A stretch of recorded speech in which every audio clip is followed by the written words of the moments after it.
welcome to Comic Talkers. Comics is always the top of our discussion. My name is Brandon. And I'm Mary. And today we kick off week 41 of our 52 book club.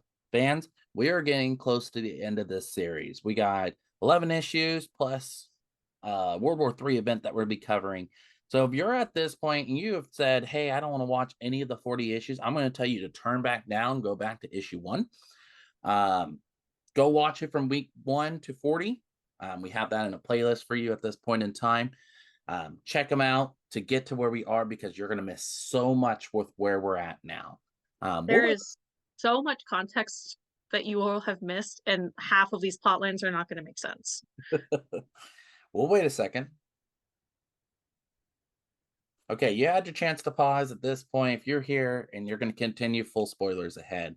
I'm going to turn it over to Mary to start off this issue for us. Yeah, so of course we have our little wacky space crew down one Buddy Baker. Presumed dead. Not really dead, as we saw last time we encountered Animal Man. But their ship is on fire. Which is not great because that's how Adam Strange knows what's happening around him. And the two of them seem to be getting hunted by Molek the Hunter, who talks about himself in the third person, as all great alien hunters do in the DC universe. But then Adam and Starfire sort of break into Molek's ship with the intention of taking it over. But Molek demands the ship to self-destruct. So the two of them just end up hurtling out into space, hoping for the best because they can mostly survive out there. Now, before we go into the next part of the story, which is Renee, I'm just going to say this right now. The last time we saw Renee is when we see her trying to find Nanded Prabhat and Charlie dying. Now, Charlie does die on the hill as they're trying to ascend up to Nanded Prabhat. But I'm not going to lie. I kind of feel like they lacked here. I'm not sure if you noticed that, Mary, too. But I feel like we got that moment where somebody was coming out to them to help them, but we never really saw how that all took place. Yeah, there are definitely some time skips in between issue 39 and then to issue 40 and 41. Yeah, because the main thing here is that we find out that Charlie does die. And the main thing I look at this here is that we see him talking and stuff, but again, it kind of left us on that cliffhanger like it did back in week 34, where we didn't know if he died or not. And then he comes back, oh, he's still alive. And it's like, oh, okay. And then here they kind of just reference like, oh, he died on the hill. And I'm like, well, that would have been nice to know. To know. Yeah, like at least get some hint to it, before this scene. But we actually see Renee actually talking to Tot. Now, if you guys don't remember who Tot is kind of like, think of Microchip for Punisher, right? You got the guy who's the supplier, and that is the supplier for Charlie. And we see Renee, and I love this panel that you see both her hands just looking at the flower that Isis gave her still. And she's still trying to understand how that is still surviving. And Tot kind of remembers how your flower can continue to live after almost 4 months without food, water, or soil, wondering what keeps it going maybe, or just asking why, like you, is still alive. And Charlie isn't. And Renee kind of states, I was remembering when Isis gave it to me. I think she knew Charlie was sick, Tot. I think she knew there was nothing she could do for him. And Tot kind of states, I can't speak to that. And he asks Renee where he's been. He goes, I was on the mountain with the monks. And she goes, you walked off, Renee. You left without a word, not to me, not to Richard. And when Renee asks where Richard is, Tot states, at the ice cave of his. He wants you to meet him there. And Renee ascends up this mountain to go to Richard Dragon's ice cave. And we see her walk into this cave. And I love this panel too, where you see all these reflections of her. And when she tries to state out Richard and tells her that Tot kind of sent her here, Richard Dragon starts to state the following: 2 weeks eating rice with the monks of Ramakrishna, a change of clothes, and you think that does it? Or is this just a case of fake it till you make it? And he comes out and starts swinging at Renee. And Renee kind of states the following: Charlie wanted me to carry on for him. That's what I'm trying to do. And Richard goes, no, you're doing what you always do when faced with loss and guilt.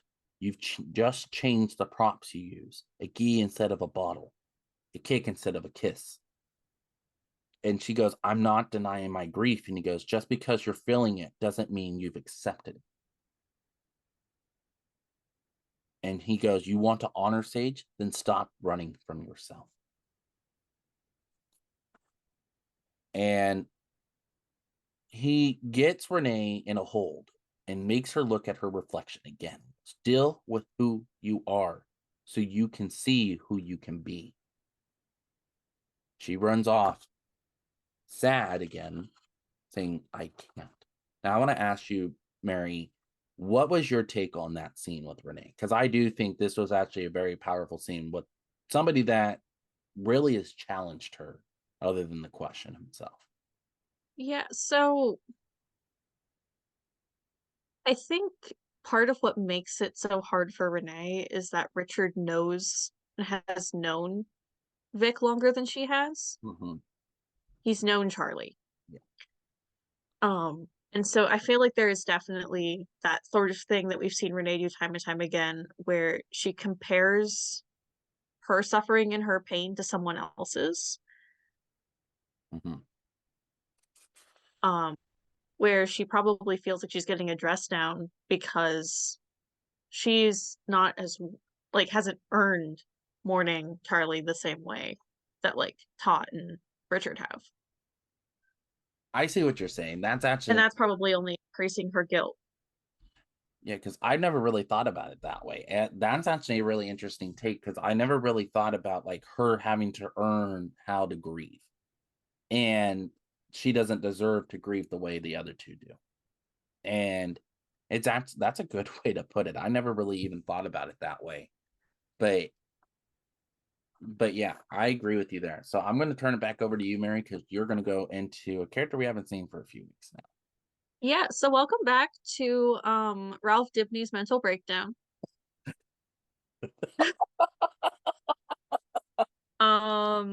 He's not doing too hot.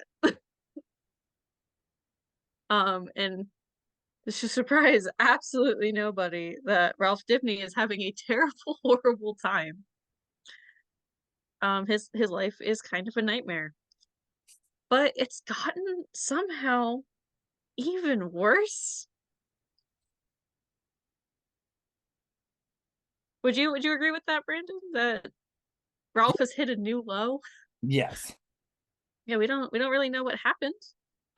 That pushed him. I mean, we know what happened that pushed him this far down because he failed with the Spectre. Yeah. You want me to tell you the one part about this scene, though, that I don't understand why they took so long to do this? Because weren't we told like back like maybe 10 issues, 12 issues ago, that that's when they called Ralph Dibny to come and help?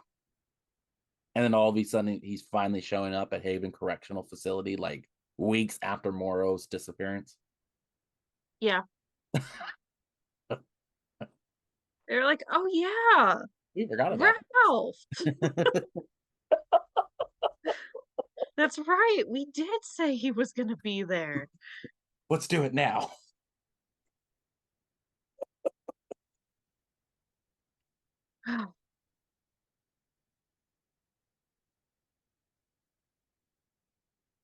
But he did show up eventually. It's just that he showed up mid mental breakdown trying to bring his wife back from the dead, existential crisis. Which is and I say this as someone who is a huge fan of Ralph Dibny, this is not a helpful Ralph Dibny. He can't do anything useful here. Well, he does something that's useful to himself. Um, and he just kind of like berates the guards. Blames it on a wizard. Finds the wizard. Um, or technomancer, I guess, is the word he uses. A wizard. Um, and then he steals the wheel off of the man's wheelchair because it it's magic. But Ralph does sort of get kicked out of the prison that he got invited to, basically. Well, he got invited to, and then they tried to kick him out. They were like, "No, we can't have any visitors." It's like, do you? I feel like they've lost the Ralph Dibny plot at the beginning of this issue. Look, it's like we said, this is something that the writers forgot that they mentioned weeks ago. And they went, hey, let's put Ralph Dibny here now. Now it does help him with his journey a little bit, but not much. You know? Yeah, and like by weeks ago, we mean like at least 15. Yeah. Like it's been a while since Morrow's been captured. Um yeah. But Ralph did accuse oh, what's his name? Milo of faking being a paraplegic. And then he takes the wheel off of the wheelchair, and we see that no, he just straight up is missing the lower half of his legs. Um, Ralph is as unhinged as ever in 52. Um, at least he has the decency to look constipated about it. When And he says he has to go. and two, he blamed Batman for him doing this too. So Yes, he did, as he should. All things should be blamed on Batman. And the helmet of fate takes Ralph, just teleports him out of there so he doesn't have to deal with the consequences of his actions. bye. It's one of the most un-Ralph Dibny moments we've had in 52. Like everything else fits with Ralph in a mental breakdown, and that little scene is just like they're like, oh, we forgot. How do we get him back to the prison we said he was going to go to 20 weeks ago? Now, we turn to day 5 as Renee is still not a Prabat, but she's kind of just walking around the city right now, trying to gather her thoughts. She comes across this bench while she sits next to a unknown lady, not a Prabat, and Renee tries to go, what's a nice girl like you doing on a spiritual retreat like this? And she goes, I'm waiting for a friend supposed to be meeting here, but I'm afraid I'm early. And he's going to help me start a new life, I suppose you might say. And when Renee asks, like, the old one not working out, the stranger pretty much states, I killed a man. And Renee kind of looks at her and she goes, you have a choice. And he goes, I tell myself I didn't. And yourself, why are you here? And she goes, Renee kind of states, I was trying to save my friend's life. He had cancer. And we see Renee just start venting about what's really happening. She goes, I get so angry. I just want to scream. I'm here in Nanda Prabhat for heaven's sake, and still Charlie dies of cancer. All these miracles in our world, all these wonders, and still my friend, he dies from cancer. And when she asks the lady, can you explain that to me? Does that make any kind of sense to you? And she just goes, no. But she also states the following, it was not my experience, so I cannot interpret it for you. And when Renee says there's nothing to interpret, she goes, certainly there is. You are looking for reason, and you're looking for it without. but the only reason you will find will be the reason you bring to the experience. And that can only come from looking within. She goes, it's not that I don't want to look. I'm dying to look, but I'm afraid of what I'll see there. And the lady goes, then that is all the more reason to do it. It's a simple question. Which will have greater rule over you, your fear or your curiosity? And I love this whole panel because you see Renee go back to the ice cave and she has a candle looking at her reflection again. And the 3 panels I just love. You see one with the light still on. She starts to blow out the candle where it starts to become dark, and the smoke forms the form of a question mark. I love that whole panel and I love that whole scene. And I think it works perfectly for her to see that other people deal with grief differently. And it's the point that she's trying to find reason and purpose in her own life right now. That I just love this whole scene. I love Renee's story, period, in this whole series and the questions. So I'm going to turn it back over to Mary because we're going to go back over Adam, Strange, and Starfire. Yeah. So, um, Adam is sort of blaming himself for everything that's gone wrong with the ship, which, again, an Adam Strange move. Um, and my favorite line from this was, "Where are the Green Lanterns? We were told there would be Green Lanterns." Which See? every hero, every time they're in space, I feel like that's their constant. Where's our Green Lantern? Anytime something goes wrong, where are the Green Lanterns? Um,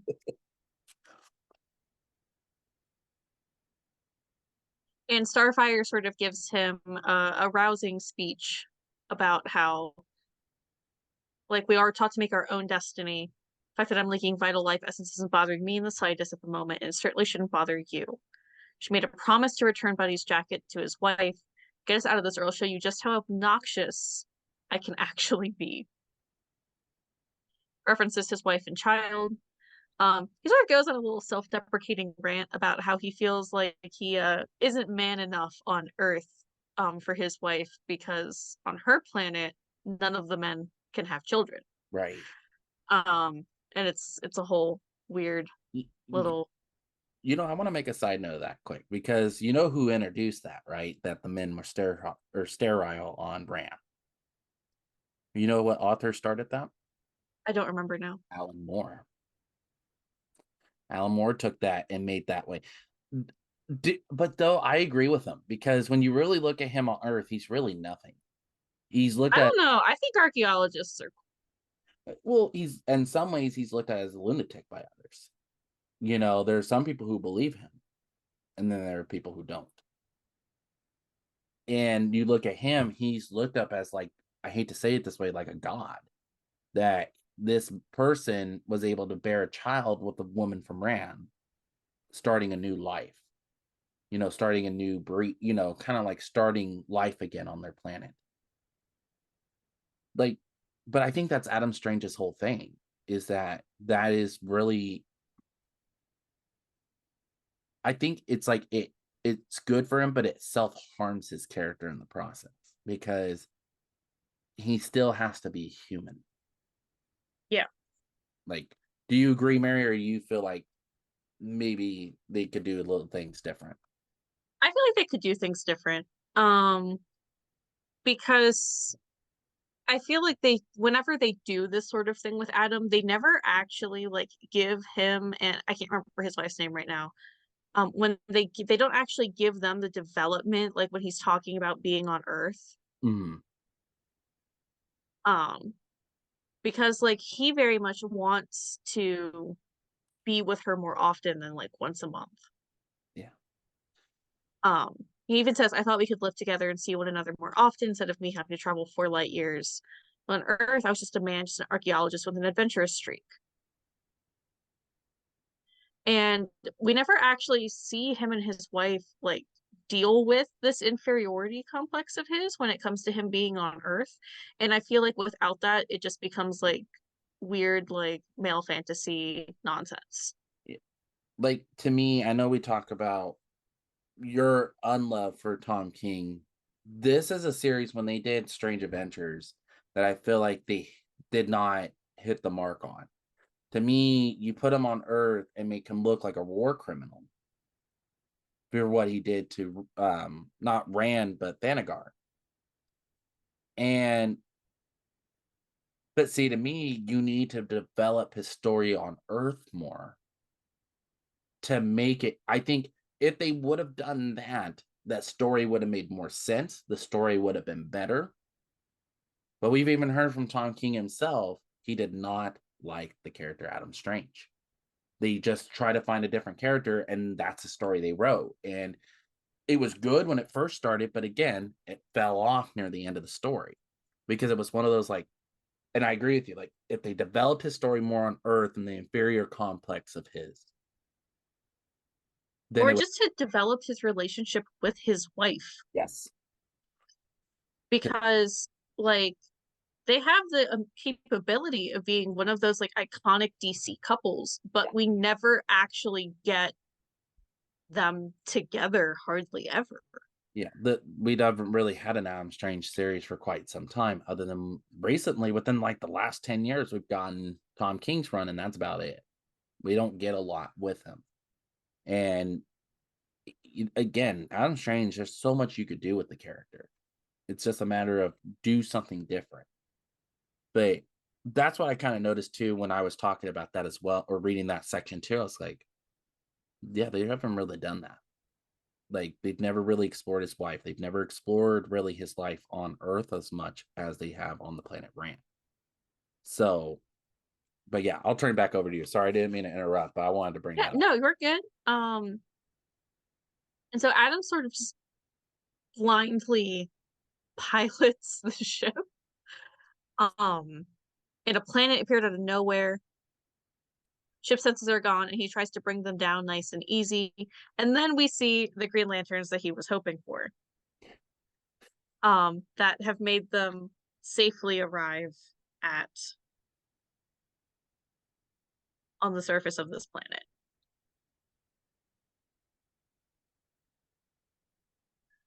And that's where that issue really ends, is with Adam Strange and Starfire making a safe planet entry. Did, but did, Or yeah, did we even say what planet they landed on? The Green Lantern planet of Mogo. yep,